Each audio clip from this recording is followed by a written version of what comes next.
Naisumiti na ng Malacanang sa mababang kapulungan ng Kongreso ang 2026 proposed national budget na may halagang 6.793 trillion pesos.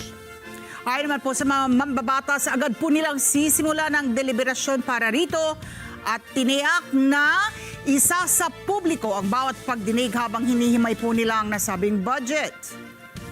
Samantala, target naman ng Kamara na tapusin ang deliberasyon sa buwan ng Oktubre para mabigyan ng sapat na panahon ang kanilang counterpart doon po sa Senado para ito'y busisiin. Report mula kay Vic Suminta. Malaking bahagi ng proposed 2026 national budget ang inilaan sa edukasyon. Yan ang pangunahin sa isinumiting 2026 National Expenditure Program ng Department of Budget and Management kasunod ng pag-aproba ni Pangulong Ferdinand Marcos Jr. na nagkakahalaga ng 6.793 trillion pesos. Sa seremonya sa budget submission sa House of Representatives, aabot sa 2.3 trillion pesos ang pondong inilaan ng administrasyon sa social services sector, kabilang ang edukasyon, kalusugan at social protection.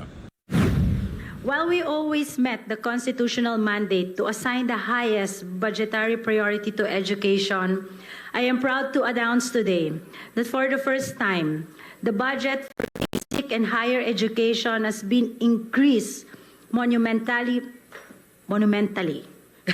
to meet UNESCO's recommended education spending target of at least 4% of the country's GDP.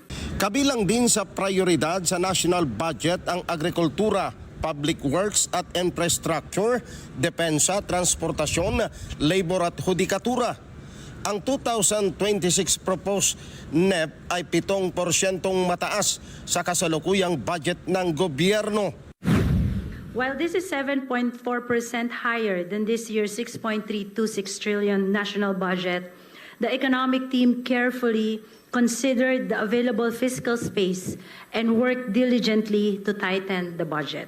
Ang NEP ay magsisilbing basihan ng General Appropriations Bill o GAB na pagtitibayin ng Kongreso at magiging General Appropriations Act o GAA sa sandaling mapirmahan ng Pangulo bilang ganap na batas.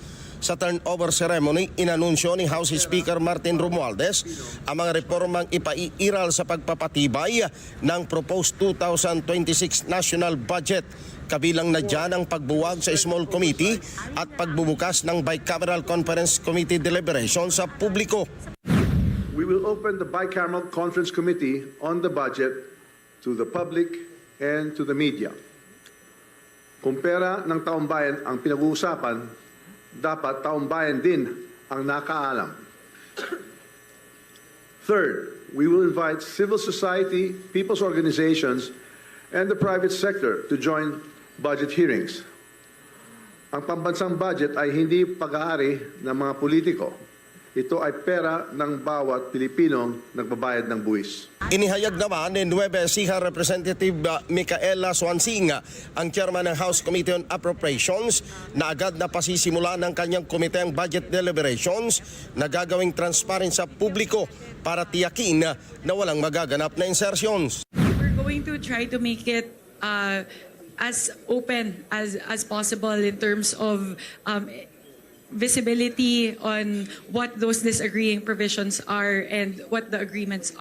Tiniyak naman ni House Majority Leader Sandro Marcos na hindi niya pahihintulutan ang anumang pagbabago sa budget sa labas sa nilalaman ng NEP.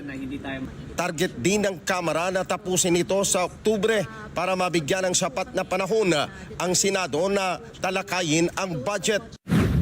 We decided to push forward. By pass, do you mean transmit to the Senate? Yeah.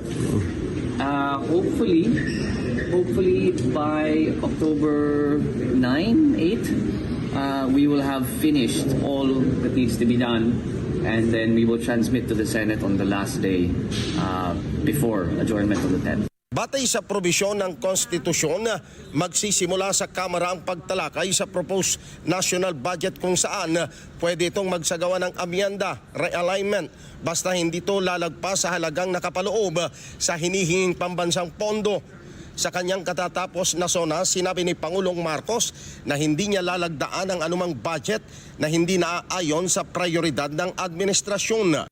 For the 2026 national budget, I will return any proposed general appropriations bill that is not fully aligned with the national expenditure program. Hindi ko aaprubahan ang kahit anong budget na hindi alinsunod sa plano ng gobyerno para sa sambayanang Pilipino. Magkakaroon ng reenacted budget ang gobyerno kapag hindi na pagtibay ng Kongreso ang bagong national budget sa pagtatapos ng kasalukuyang fiscal year na nangyari ito noong panahon ni dating Pangulong Gloria Macapagal Arroyo na kung saan naganap noong 2001, 2004 at 2019 sa panahon din ni dating Pangulong Rodrigo Duterte nang hindi agad malagdaan ang national budget. Vic Samintak para sa Mata ng Agila, matatag, matapang, matapat.